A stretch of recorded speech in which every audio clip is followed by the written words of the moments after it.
आदरणीय व्यासपीठ आजच्या कार्यक्रमाच्या अध्यक्ष प्रमुख अतिथी उपस्थित मान्यवर तसेच माझ्या मित्रमैत्रिणींनो, मी आनंदी शरद लोट आज या ठिकाणी भारतीय स्वातंत्र्याच्या 78व्या वर्धापन दिनानिमित्त उभी आहे. 77 वर्ष आपल्या स्वातंत्र्याला झाली. इंग्रजांच्या तावडीतून मुक्त होऊन 77 वर्ष झाली. इंग्रजांच्या गुलामीतून मुक्त होऊन 77 वर्ष झाली. स्वाभिमानी जीवन जगण्याला 77 वर्ष झाली. हे जे मिळाले स्वातंत्र्य हे सहजासहजी मिळाले का हो? नाही ना. अनेक क्रांतिकारकांच्या वीरांच्या देशभक्तांच्या बलिदानातून हे स्वातंत्र्य जन्माला आले. भारत ना पूछो सरफरोशी की तमन्ना अब हमारे दिल में है. सरफरोशी की तमन्ना अब हमारे दिल में है. देखना है जोर कितना बाजू ये कातिल में है. बाजू ये कातिल में है. भगत सिंग, सुखदेव, राजगुरू सारखे क्रांतिकारक इन्क्लाब जिंदाबाद म्हणत हसत हसत फासावर चढले. बापू गेनू सारखे वीर देशासाठी शहीद झाले. लोकमान्य टिळक, सुभाषचंद्र बोस, स्वातंत्र्यवीर सावरकर यांनी आपले आयुष्य पणाला लावले. महात्मा गांधी सारख्या थोर पुरुषाला आपल्या देशासाठी खूप संघर्ष करावा लागला व शेवटी त्यांना आपल्या देशासाठी गोळ्या खाव्या लागल्या. ते शहीद झाले. असे लाखो हजारो देशभक्त क्रांतिकारक लोकांच्या रक्तातून हे स्वातंत्र्य जन्माला आले. भारत देशाला सोन्याची चिडिया म्हटले जायचे.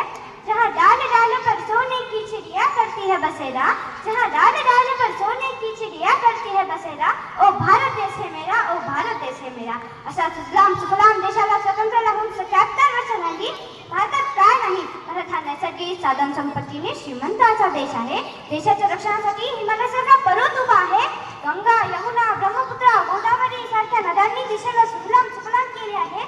शिमला, उटी, कुलू, कोडाई, कंधार सारखी पर्यटनस्थळे देशाला नैसर्गिकरित्या मिळालेली देणगी आहे.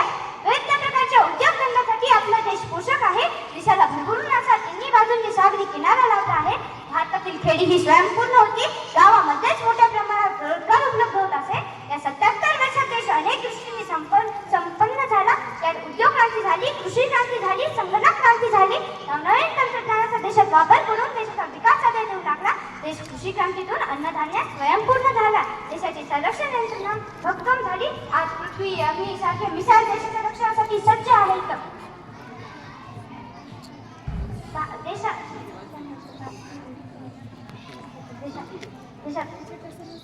देशाच्या सर्व सीमेवर मुक्काम सैनिक आहेत. मग ते नौदल असो, भूदल असो वा हवाई दल. देशाची अशी प्रगती होत असताना देशापुढे अनेक समस्या उघडून उभ्या आहेत. महागाई, भ्रष्टाचार, बेरोजगारी, आरक्षण, विषमता सारख्या समस्यांनी देशाला पूर्णपणे घेरले आहे.